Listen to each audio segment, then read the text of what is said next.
kembali ke pertanyaan, ya bagaimana? Saya pun mau bilang bagaimana, kecuali dikatakan suami istri kemana kita cerita lebih intens, kita cerita lebih detail. Allah. Tapi itu sebuah contoh kasus di mana di rumah itu begitulah, kalau tidak terbangun hubungannya kepada Allah, maka yang selain Allah akan menawarkan hubungan. Siapa? Gundurwo, gombel, kuntilanak. Betul tidak? Siapapun yang tidak sedang belajar membangun hubungannya kepada Allah, maka yang lain akan menawarkan hubungan. Ya pasti bangsa jin, yang selain Allah lah. Baik dalam bentuk yang baik, ngaku Syekh Polan atau Sunan Polan, atau mungkin dalam bentuk yang buruk, ya kan? Mbah Koper, Landong, macam lah. Meskipun bentuk-bentuk seperti itu sebenarnya adalah rekayasa imajinasi kita sendiri. Pun nggak ada bentuk yang ada jin. Ya bagaimana bentuknya jin? Ya belum ada yang tahu, cuma Rasulullah.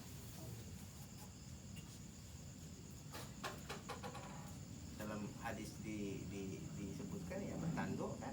Nah, kita pernah bahas sebelum. Ya sebatas itu saja. Aslinya bagaimana, wallahu a'lam bishawab.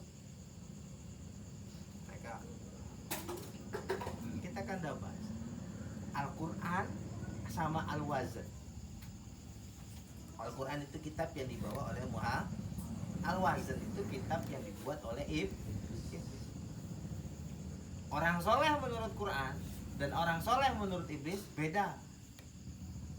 Sekarang yang di kepala kita definisi orang soleh sudah ikut Quran atau ikut Iblis?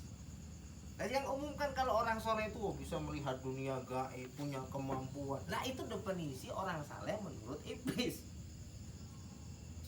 Kemudian bisa melihat. Kemudian yang paham jin menurut kitab Al-Wazn yang bisa nengok. Nah menurut Al-Quran tidak. Karena ada perjanjian antara Iblis dengan Allah.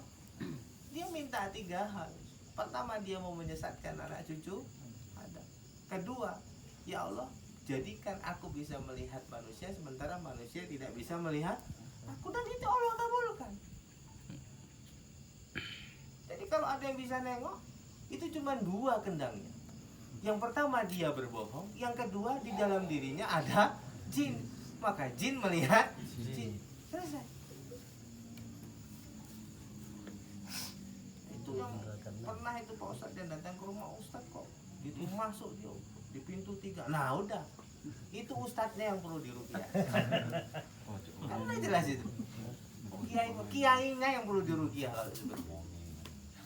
Karena di dalamnya ada jin, maka dia bisa melihat jin. Ini udah perjanjian antara Allah dengan Iblis, menjadikan ya kan, kita tidak bisa melihatnya tapi mereka bisa melihat kita.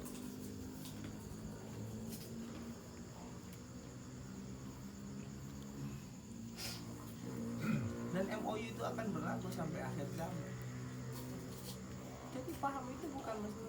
Nah maka dari dasar ini orang soleh kalau menurut Al-Quran bukan nggak mesti bisa melihat itu. Orang soleh menurut Al-Quran yang istiqomah, ya kan, yang istiqomah pada perintah dan larangan sesuai dengan contoh-contoh yang diberikan Rasul, itu orang soleh. Tapi kalau dari sisi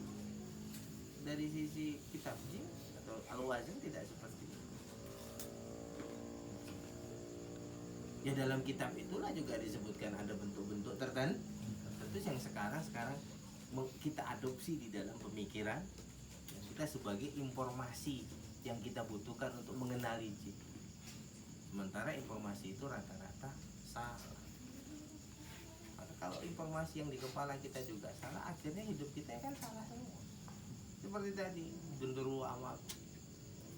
Iya, jin tetap dalam konsep-konsep tertentu yang bergelar setan itu tetap akan berusaha menggoda ya kan manusia dan segala macam.